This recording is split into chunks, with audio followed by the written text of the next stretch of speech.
Good day everyone. In this video, I will teach you how to create items. Let's focus on the step to ensure that this is implemented properly and effectively.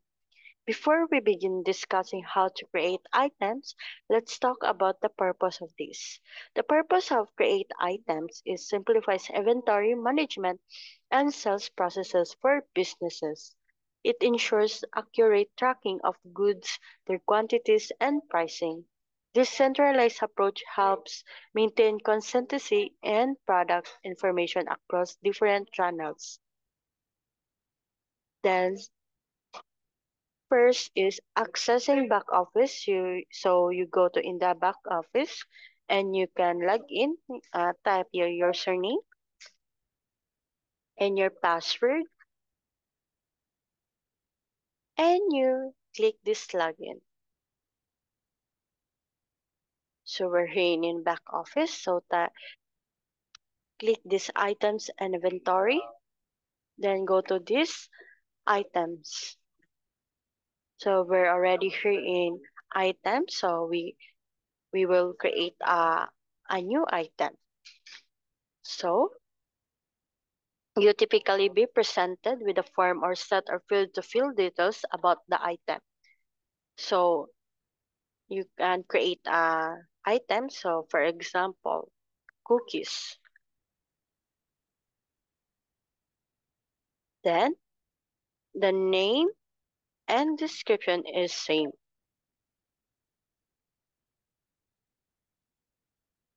So example, the type name and description are same as it seems it's same.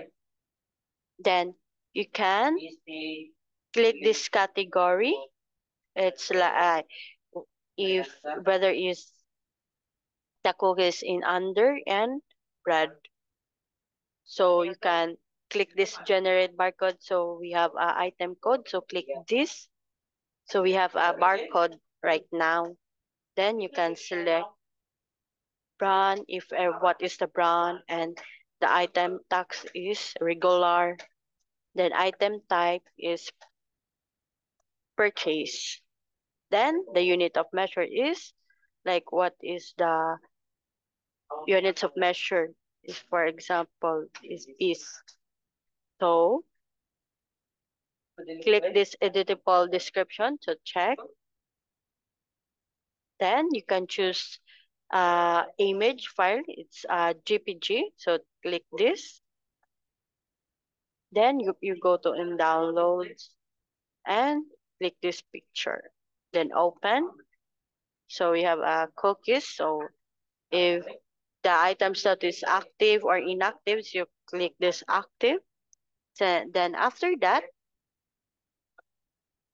once you fill in on the necessary data, look for an insert new item button. So if the new item, so you can click this insert new item.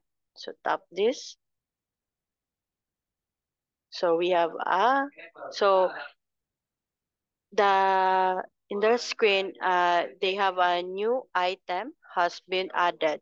So this this selection is select an item. You can search the item you want to update. For example, cookies. So click this, then click this cookies. So this you can create you can change this from what is the belong of this of category, and you can update. So it item has been updated. So this is all the process on how to create an item.